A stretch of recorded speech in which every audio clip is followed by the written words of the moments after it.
আসসালামু আলাইকুম এভরিওয়ান, সবাই কেমন আছেন? আশা করি সবাই ভালো আছেন। তো দেখতে পাচ্ছেন এই তো হচ্ছে আমাদের সেই আদার বাগান। তো আমি চলে আসলাম আমাদের আদার বাগানে। তো আদার বাগানে আমাদের আদার গাছ এবার মাশাআল্লাহ অনেক সুন্দর হয়েছে। তো গাছগুলো এখন মারা যাচ্ছে, কারণ হচ্ছে আমাদের আদা তোলার সময় হয়ে গেছে এবং আদা ফলন হয়ে গেছে, যার কারণে গাছগুলো মারা যাচ্ছে। আদার বয়স শেষ হয়ে গেছে, এখন আদা তুলতে হবে।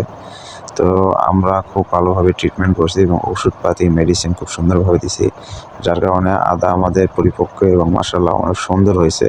কিন্তু গাছগুলো এখন পর্যন্ত দেখেন খুব তরতাজা আছে এবং মারা যায়নি। আর আদার গাছ যদি আগে মারা যায়, সেক্ষেত্রে আদা অপরিপক্ক হয়, যার কারণে ওই আদাগুলো পরবর্তীতে বীজ হিসেবে ব্যবহার করা যায় না। আর আমরা যেহেতু আমাদের আদা সবগুলোই বীজ হিসেবে ব্যবহার করব, তো ইনশাল্লাহ আমরা খুব সুন্দরভাবে ট্রিটমেন্ট নিয়েছি এবং আমাদের আদার গাছগুলো এখনও জাতা আছে এবং তরতাজা আছে। এই বীজগুলো যে কেউ যদি নিতে চান, এবং ইনশাল্লাহ খুব সুন্দর এই আদা থেকে আবার অঙ্কুরিত হবে এবং খুব সুন্দর গাছ বের হবে। তো এটা হচ্ছে আমাদের আদার বাগান, দেখতে পাচ্ছেন গোড়াগুলো অনেক সুন্দর আছে এবং গাছের পাতাগুলো অনেক তরতাজা। তো আমরা এখন বাগানে আদা তুলবো, আর ২-১ মধ্যে আদাগুলো তুলে কমপ্লিট করব। তো আদা তোলা হলে আদার কোয়ালিটি এবং আদার কালার কেমন হয় অবশ্যই দেখতে পাবেন। তো এইটা হচ্ছে আমার বাগান। বাগানের পুরো সাইডে এরকম নেট দিয়ে ঘেরা আছে, যাতে বাইরে থেকে কোনো কিছু আক্রমণ করতে না পারে। তো পুরো বাগানের ভিউটা আমার এইরকম। তো এখানে মোট ৬০০ বস্তা আদা লাগানো আছে। আশা করা যাচ্ছে মাশাআল্লাহ আল্লাহ ফলন দিলে ভালো ফলন হবে।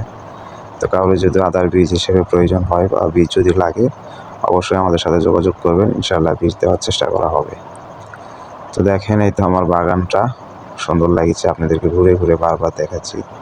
এটা হচ্ছে নেট দিয়ে বেড়া দেওয়া আছে, বাগানের চারি সাইডে এরকম নেটের বেড়া আছে। এই তো হচ্ছে আমাদের আদা বন্ধুরা, আমাদের আদা তোলা শেষ। মাশাআল্লাহ এবার আদার অনেক সুন্দর ফলন হয়েছে এবং আদার কালারটাও অনেক সুন্দর। তো দেখতেই পাচ্ছেন আদার কালারগুলো খুব সুন্দর চকচকে কালার, এবং আদা সব পরিপক্ক এবং মানসম্মত সব আদা। তো এখানে আমার বাড়ি 1 এবং বাড়ি 2 দুইটাই আদা লাগানো আছে। তো ভিডিওটা ওইভাবে করার কথা মনে ছিল না, যার কারণে আমরা আদা অলরেডি সংরক্ষণ করে ফেলেছি। তারপরে যাই হোক, মনে না থাকার কারণে ভিডিওটা আবার করতেছি। এখানে অলরেডি আমাদের আদা সংরক্ষণ করা কমপ্লিট হয়ে গেছে। দেখতেই পাচ্ছেন এখানে মোট 5 লেয়ার আদা সংরক্ষণ করা আছে। তো এখানে আশা করা যায় মোটামুটি ভালো আদা আছে। কত কেজি এটা নাই বললাম। তো ওই পাশে আমরা আবার নতুন করে লেয়ার বাই লেয়ার আদা সাজাচ্ছি।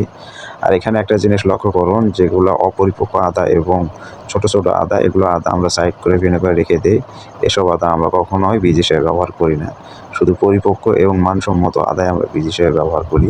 আপনারা সব দেখতেই পাচ্ছেন, এটাতে আমার সব পরিপক্ক এবং মানসম্মত আদা সংরক্ষণ করা আছে। তো এই তো হচ্ছে আদা সংরক্ষণ।